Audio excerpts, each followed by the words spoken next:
This is me, stood outside of Tower Bridge in London, getting interviewed by BBC News presenter Wendy Hurrell, all about my video that went viral a few weeks ago. You're probably wondering how on earth I ended up here with Wendy. Or maybe you want to know how my videos seem to blow up out of nowhere and skyrocket my subscribers from just under 50 to over 1,000 in a matter of a few days. Finally, you might even be wondering if it's possible for you to achieve this too. And, spoiler alert, I think it is. And after watching this video, you'll finally understand the reason why literally anybody can do this too. But to answer all of your questions, we need to go back to May the 4th, 2024, a few days before this video was uploaded, because I was so close to quitting. And all of this might never even have happened. To understand why I nearly quit YouTube, I want you to imagine that you're entering a lottery, except in this lottery, every ticket is free. How many tickets do you think you'd get? 5? 10, 100, 1,000? As many as you can, right? The thing is, YouTube is kind of like a lottery too, except you're not buying tickets, you're making videos. Here's the thing, if you wanted to win the lottery, you'd try and get your hands on as many tickets as possible, right? And it makes sense to think that the more tickets you have, the higher chance you have of winning. So I knew that when I started my YouTube journey, to have the highest chance of being successful, I needed to get my hands on as many of these tickets as possible. Or, in other words, I needed to just make as many videos as I could. But here's the problem. YouTube isn't exactly like this lottery for two big reasons. First off, in a lottery, each ticket has the same chance of winning as the next. I mean, it makes no sense to think that certain tickets are more lucky than others, or that there's one golden ticket that's destined to win. But this is not the same with YouTube. No matter what anybody tells you, your first few videos are gonna suck. And maybe even your next 20, 50, or even 100 are gonna make you cringe a little bit. At least that was the case, and is the case, with me. In fact, when I was comparing my video that blew up with the other creators and other videos that I watch on YouTube, I didn't even think that mine was that good.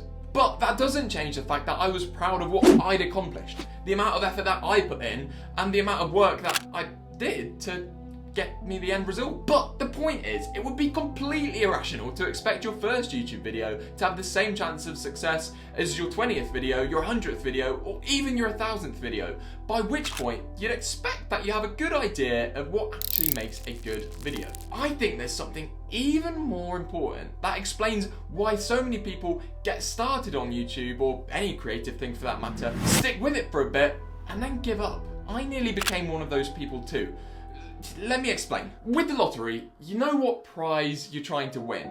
You know what you're aiming to get. Some ludicrous amount of money that's kind of beyond your wildest dreams. But with YouTube, I don't really think that the prize is money. Don't get me wrong, I want to be honest. It is cool to think that YouTube can be a way that you can pay your rent and buy your groceries, buy your food, but I don't think that money is the main motivator. Because if I wanted to be able to just keep living, I'd get a job in a cafe or a supermarket and earn money from that. So for me, in my opinion, I think that success on YouTube is more than just the money. And for me, it's about trying to help as many people as possible. And obviously with reaching more people comes more views, and with more views comes more money, but I still don't think that's the most important thing, and it's certainly not what makes you successful. So that brings us to the biggest problem I had, and the reason why I nearly quit with YouTube.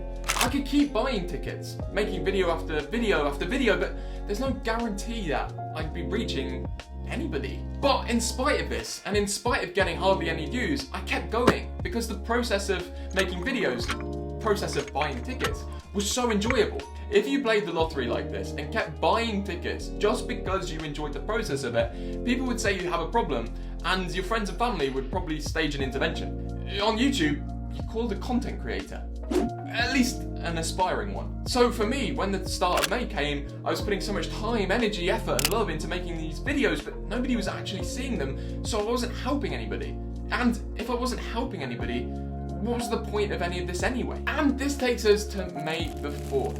Maybe this next video wouldn't be my last, but there certainly wouldn't be many more after. But this still doesn't explain why my video blew up, how I'm now helping over 1,000 people, and how you can do this too. So, on the Friday after my video was released, I was approaching 500 subscribers, and I wanted to come outside to kind of celebrate. You know, I didn't want to be in my flat when this kind of milestone, at least for me, happened. And because I want to be really open and as authentic as I can be on this channel, I want to take you a little bit behind the scenes and have a look at kind of how and why my videos seem to go viral and blow up. But before we do this, I need to say now, obviously, like, by many metrics of YouTube, 45,000 views is not necessarily viral, but I think for a channel that had less than like 60 subscribers, that's viral for me. So for anybody not familiar, every time that you post a video on YouTube, you can have a look at the analytics on this app called YouTube Studio.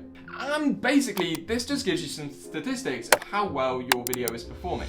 I had a few videos before that seemed to do okay. They'd have a load of views in like an hour or two, and then all of a sudden just die and completely go flat. But the thing with my viral video is that this kind of never seemed to happen, and the video's still growing even today. And I didn't know this before I went to the park, but there was actually a BBC News crew that was set up doing a segment literally a few meters away from where I was sat. And Wendy must have seen that I was kind of doing a little celebratory dance, and yeah, like having a look at these views and the subscriber count keep going up. So she came over, we had a little chat about the process of being on social media and stuff, and yeah, the rest is sort of history. She asked me if there was a magic formula, if there's a key to having this kind of virality, this kind of success, going from having like 10 or 50 views on one video to having literally over 40,000. Yeah, and there'll be people that talk about the importance of thumbnails, how many people click on your video, how long they watch a video.